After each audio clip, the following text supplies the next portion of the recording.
It's fun. It's wild. It's Dad's Gone Crypto. Hey there, folks. Welcome back to another episode of Dad's Gone Crypto. And we are talking about Web3 wonders. And today we're going to unpack a mind-blowing world of Web3. I'm your host, Crypto Dad Sean, and we have Crypto Dad Ryan over there. How are you doing today, Ryan? Not too bad. Recovering from another bout of COVID over here, so that was fun. I know.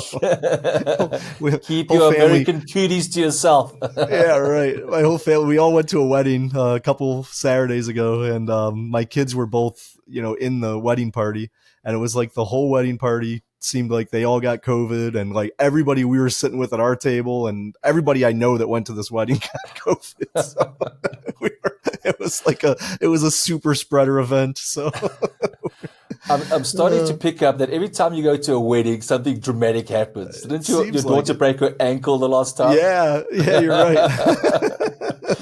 Please don't invite me to any future weddings. Right. I'll watch it virtually. Hey? But yes, we're all recovered here. I think things are going to finally get back to normal here after a few weeks of nonsense. Good. We deserve anyway, how you doing? Normality. Right. Yeah. So on my side, it's officially the Rugby World Cup, and the Springboks had a great game against Scotland. We got we got Romania, which I think we'll slaughter, and then we've got Ireland, which is going to be a tough one, and then Fiji. So it's exciting. It's the only time of the year that truly every South African unites together, no matter what color, and just binds together, because we really are the shit. So Nice. it's passionate, and it brings people together, and it's a social event. And so I think in the days of Madiba, he used that World Cup to unite South Africa, and every World Cup since then that we've won it a few times, it seems to bring the country together a little bit better. So it's lekker. It's good gears, and takes us away from the blackouts and the high fuel prices and all of that other nonsense that's going on. So it's very, very cool. But happy that Springbok game, and just cutting on. Oh, very cool. All right, guys. So picture this. You're browsing on the internet, you're checking out some social media, shopping online, doing some digital chores. But don't you have that feeling that Big Brother is watching you? You're just sitting there watching TV and you're talking about something, and next minute you're getting these adverts popping up at you. Yep. Ever since we entered the age of Web 2, right? Web 2.0, where the tech giants collect all your data and show you what they want to show you and make all the rules. That's right. And they take your data, they profile you, and they sell it, and they make ads for you, and they make money, and you get zero for it. Yeah. And they force feed you all the information they think you want. It's like your mom choosing your breakfast cereal for the rest of your life. Can't think of anything worse.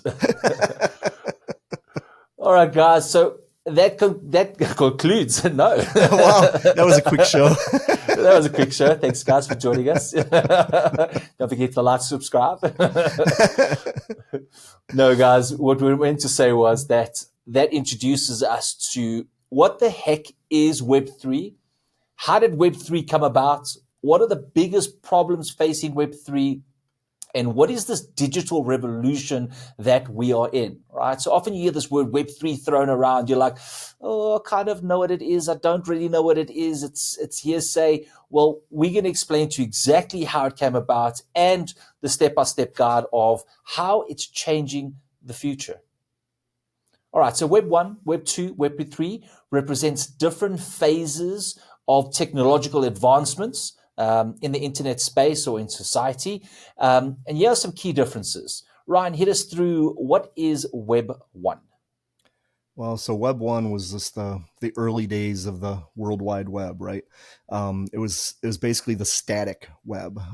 They refer to it now. They refer to it as the static web because it was basically just, information on, put on the internet that you could access, but you couldn't really interact with it in any way. It's basically back when I was first starting college. It was that was Many basically what we moons had. ago. Right. When That's basically TV what was we black had. and white.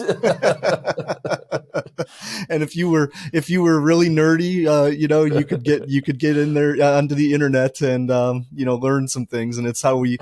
I mean, we still had big libraries and everything that we went to for our research. However, we started getting to the point where if you were really good at searching things out, you could get out there and find information on the web.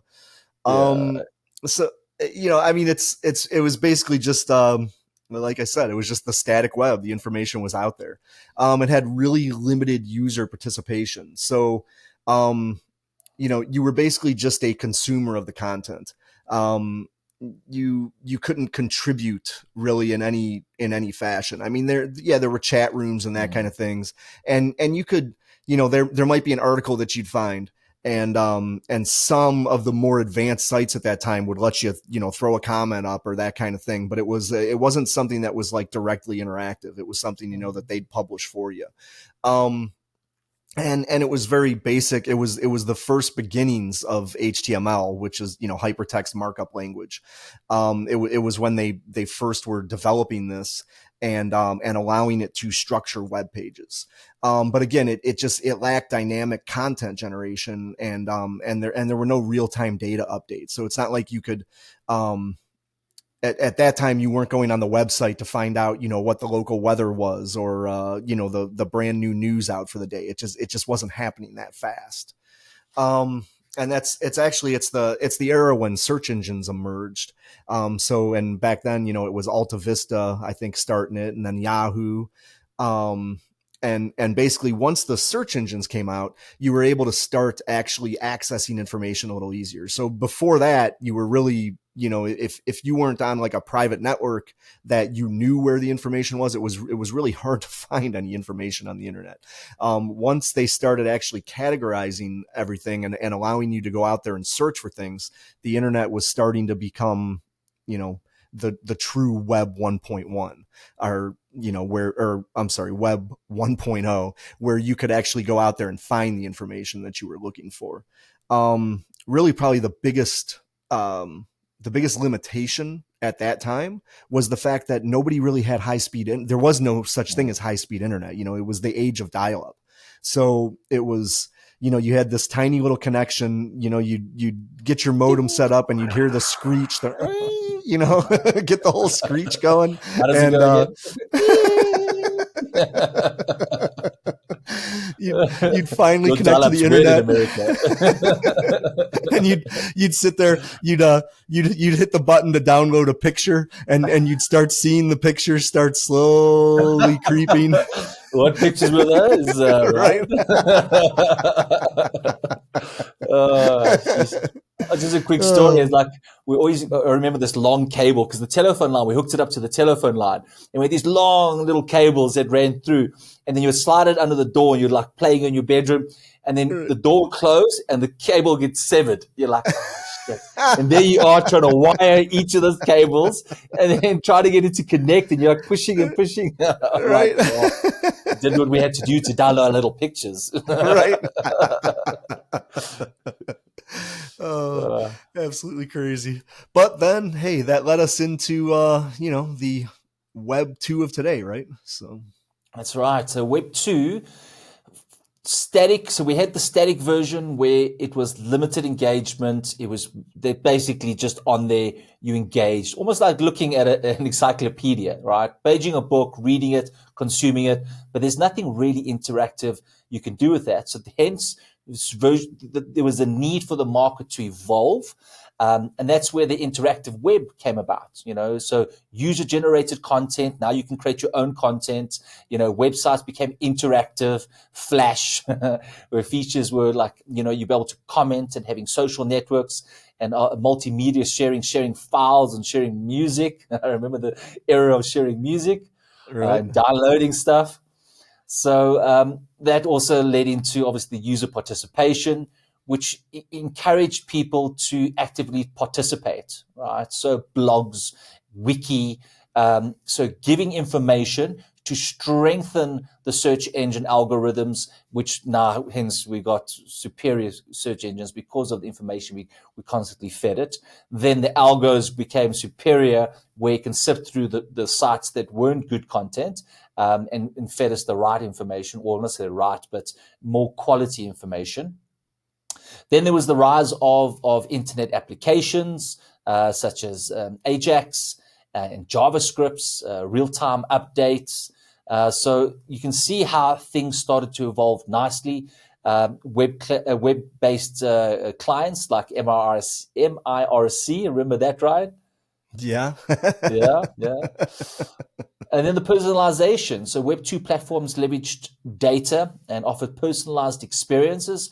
So depending on what customer or person you were, you went into that world. So it offered a different immersive experience. And then the emergence of big tech companies, right, like Google, Facebook, YouTube, which became dominant players in the space where they offered services within their realm, within their world. So it became a little bit of a playing ground for people to engage with, but that, and this is the world we're playing in at the moment. It's advanced, but you see, as time goes on, you learn more information that it's not really what we really want, right? And there's limitations in data and privacy, and all those things are starting to say, well, I want my own ownership. So there's been a outcry for advancement and development, which leads us on to what we introduce to the world now is Web 3.0. Right. Yeah. I mean, we've kind of, we're getting past that Web 2.0, right? We're moving into the decentralized web, and it's cryptocurrency that brought us there.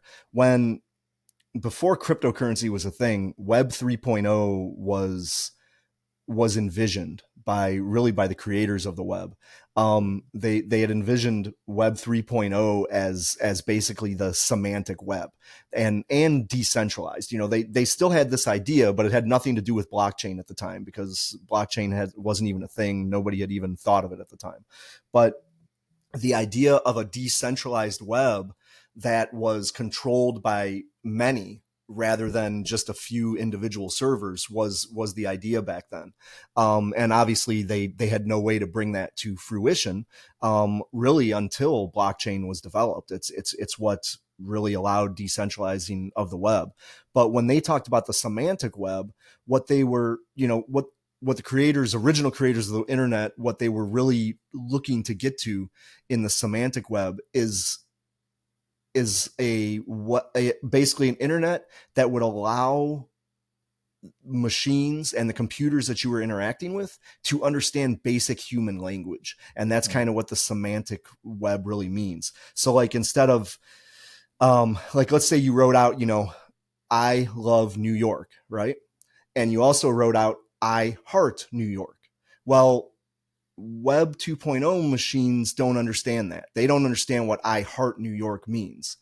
But the semantic web understands that that's just a human language, right? So it's the same thing. I love New York and I heart New York are the same thing, because machines are able to understand it semantically. And that's kind of what the whole idea was. And then when, Satoshi Nakamoto came around and started throwing the idea of Bitcoin out there, and blockchain became a thing, it just all went hand in hand together, where blockchain was the way to decentralize the semantic web. So it's a very cool interaction there.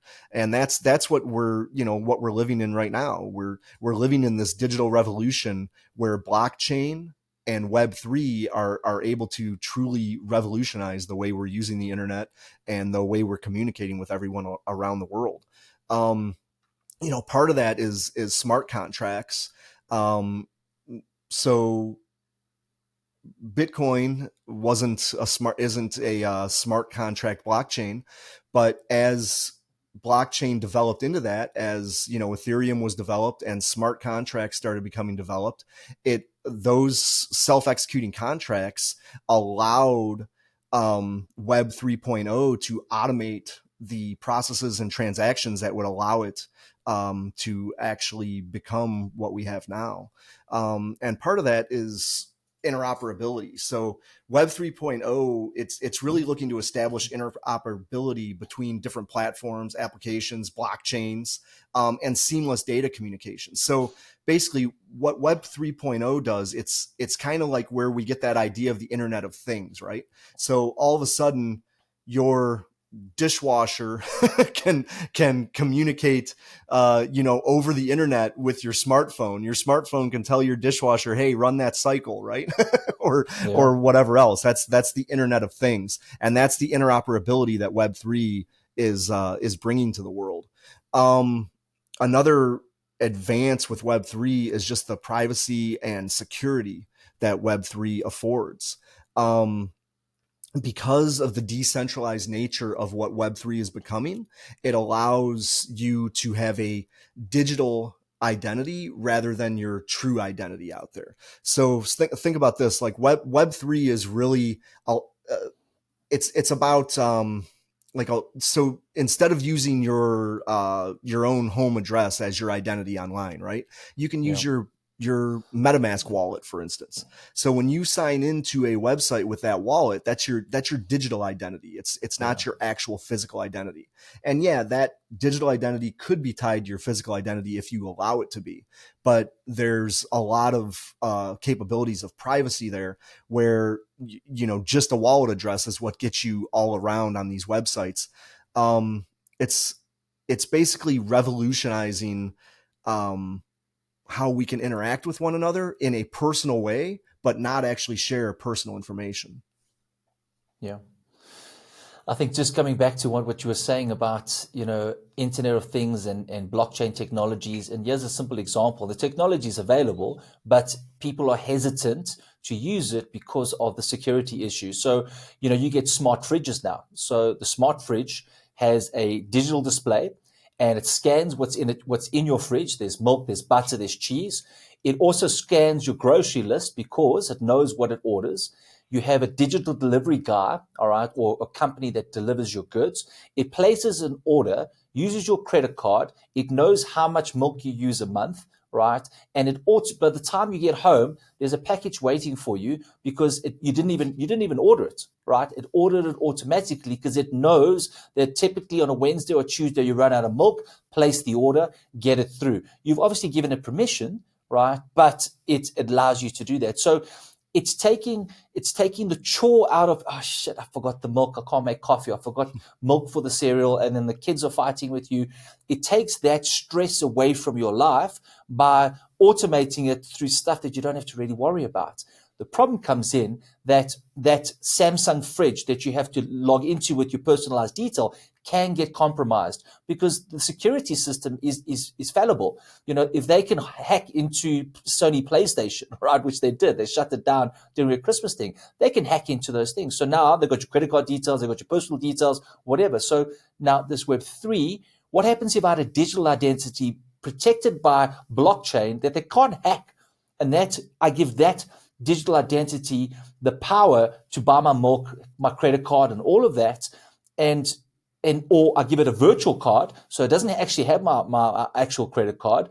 And yes, if it gets hacked, not that it sort of could have, unless it's quantum computing, but it can only take $100 out of it because that's what I've given it. I've given it access. All of a sudden, I'm like, my life is so much simpler, my kids are happier, and so forth. So that's the power of where it's coming and taking mundane, stupid things that we don't have to think about and make our lives a lot easier. Right. It's all life right. For dummies. Yeah, definitely. All right, guys. So the question is, right, what is the biggest problem facing Web3, right, and the adoption of Web3? So we know what it is now, right? But what's the single biggest problem? Well, that's scalability.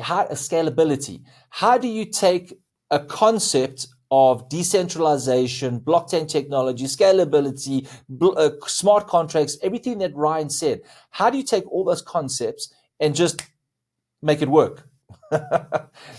You can't. It's now evolving in the space. Look how long we've been in Web 2, right? And look where we are and what we can do on our computers, and the Telegrams and Facebooks and Discords and all this amazing stuff.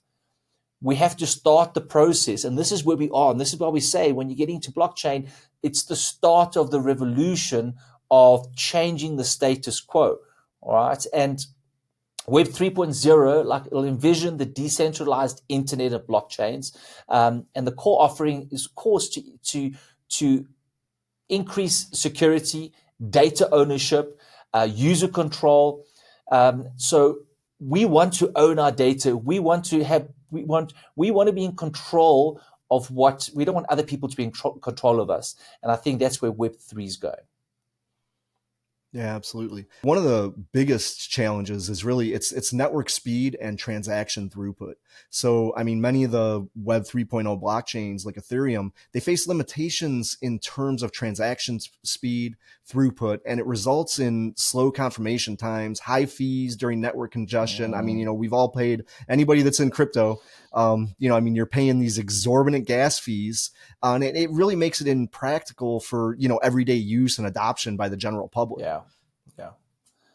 Exactly. In scalability solutions, because we in the infant stages of this technology, Bitcoin came out and it's like, oh, it's slow, it takes forever to process. Then someone created something new, Ethereum. All right. Oh, okay, now there's gas fees and it costs us a fortune in a bull market to do anything. So you've made some money and you're like, okay, I can't sell it because half of it goes to the miners. And you're like, you wish you could just find these miners, line them up. But it's a problem, and then they say, all right, how do we solve this? So it's layer one problems. Then now we got layer twos, which builds on layer ones, and they say, all right, how do we create something that's more affordable, quicker, that still uses the technology but makes it affordable, like Solana, right? So it's now making things a lot cheaper and faster and more interactive. So we're gathering more traction, which will help adoption, interoperability, and to solve some of these complex. So it's instead of hacking these are layer one slow and that, yes, identify that it's there, but get on the train and start solving these problems to speed up the adoption of this Web3. Yeah, absolutely. One of the big issues with the adoption of Web3, as far as on a global scale, is really its energy consumption. Bitcoin and all these proof of work networks, they take an absolute ton of energy to run and secure. So the issue is, they have ways around that. I mean, there's proof of stake networks, but it's really been proven that proof of work networks are the absolutely most secure blockchains. It's impossible to hack Bitcoin because it would take so much energy to do so. It's just impossible to do. That's what makes it secure. So, there's arguments for and against proof of work networks. However, there's a lot of new projects out there that are really trying to solve that issue, and they're doing a good job of it. So I would assume that energy consumption is going to really drop down on the list of concerns here very shortly. And just like Web 1.0, where you just had these static, boring pages, so are we in the Web 3 basic pages that are just very frustrating. Right? So I can vouch for 99% of people out there. It's not user friendly, right? We're getting better, but it's scary. You don't know what to do. You have to ask some strangers on the internet, because we're in this decentralized space, how to do this, how to interact, how to, connect your wallet. Then you get these pop-up messages. Then you find out that you clicked the wrong button and people are hacking your account. It's a very, very scary space, right? So in order for mass adoption to happen, you got to make it dummy proof, simple proof, and pleasing on the eyes, simple, easy, pathway to what you want to do. Yeah, absolutely. And another big challenge has always been, in as far as Web3 development goes, has always been interoperability. So you've got all these blockchains out there, and they're all their individual chains, right? And how do you get all of these dApps, these decentralized applications, to work together? And again, that is something that's being solved. This really, right now, we're in an age where a lot of these problems are really being solved. And you've got a project like Supra, for instance. Supra, who was Super Oracles, now they're just Supra because they're doing so much more than just oracles. But they've developed techniques to basically bring all these blockchains together and make them interoperable. And that is going to be an absolute game changer for Web3, in my opinion. No, you're 100%. Everyone's building in their own lanes, and now you're getting a technology where it says, well, let's all just play together on the playground. Let's all make our money. Let's all grow together, but let's all talk a common language. And I think that's the big thing that's lacking in the Web3 space as well, because of the technicality and the complexity needed to solve those problems. And then the last one is regulatory. We've spoken a lot about this, but as Web3 evolves, so will the regulatory challenges come about.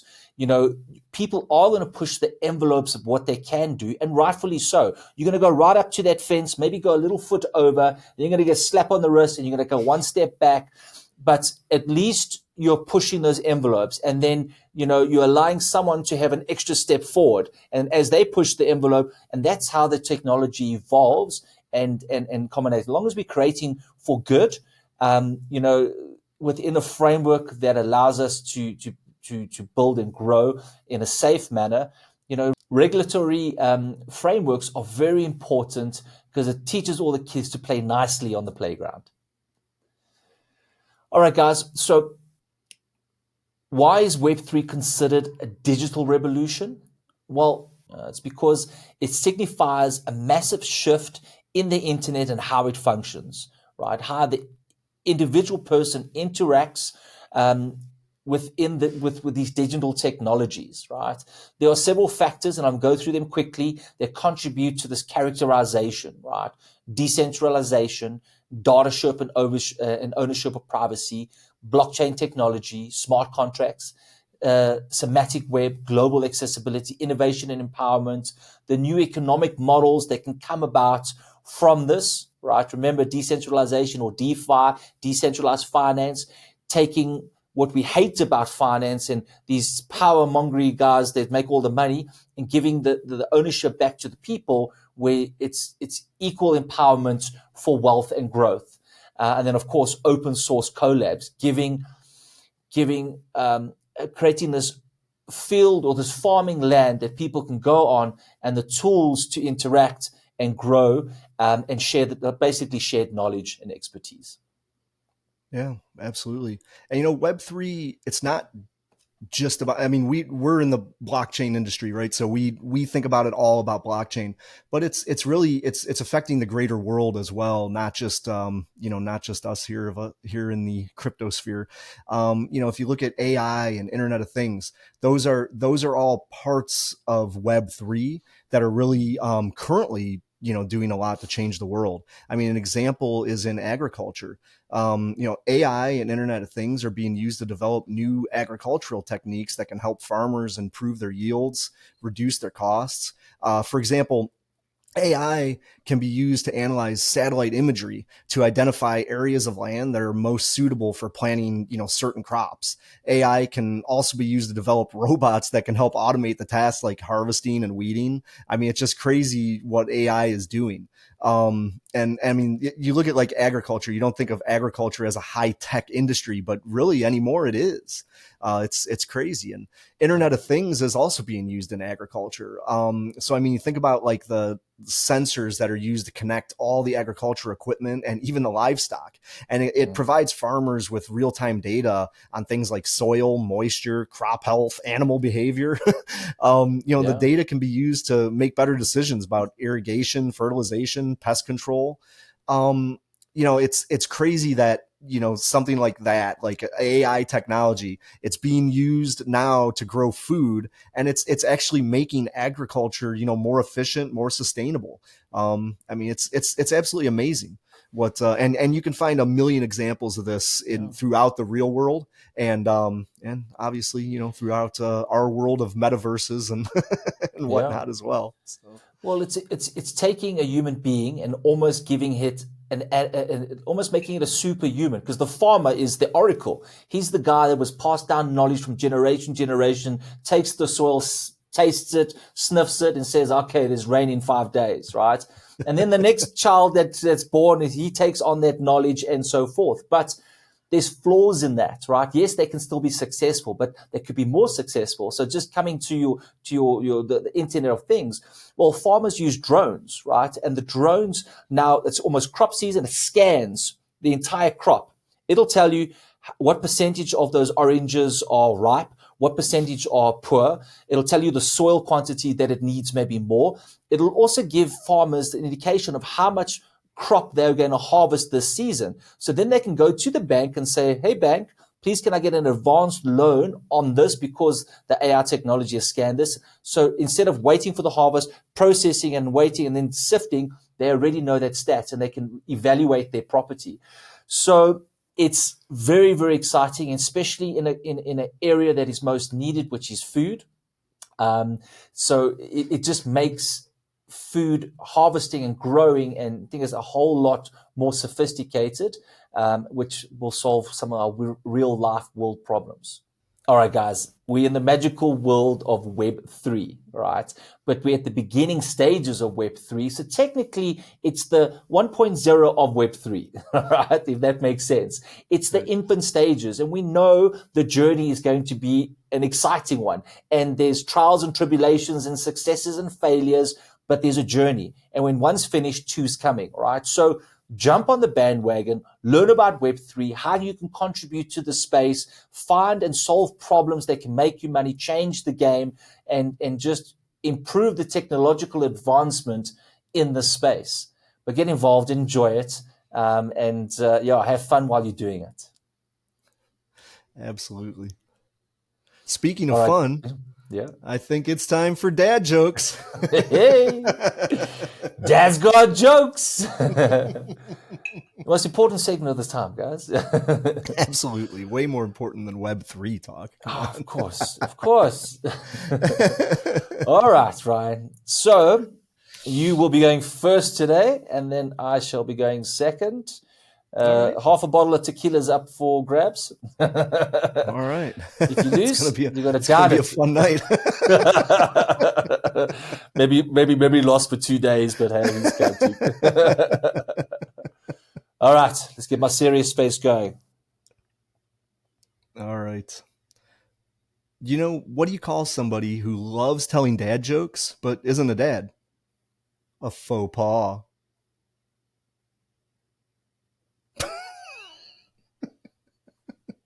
A faux pas? Yeah. A fake dad, a faux pas, a faux pas, fake pa, faux pas. Wow. I literally just had to completely explain my joke, so apparently it was terrible. Hey Siri, what's faux pas? Right,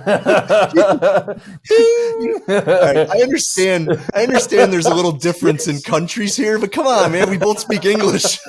Faux pas. Hey Siri, please translate the American accent.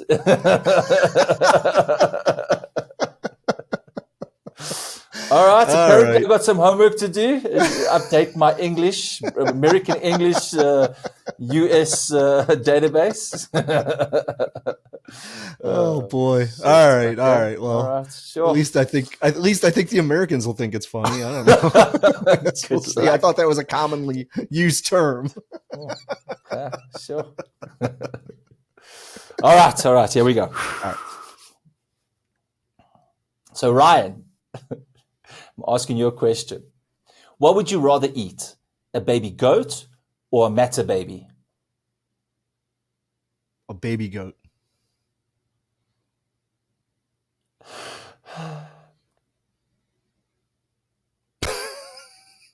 Ryan. What is happening? What the hell is a matter baby? I don't even know what a matter baby is. I don't know, sugar. What's the matter with you?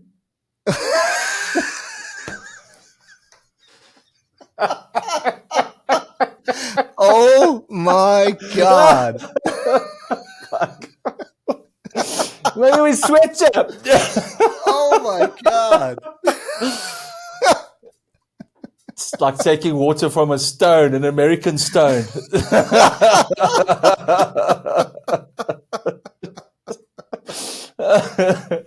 Took us 8 minutes to do a joke, you know that. Holy shit.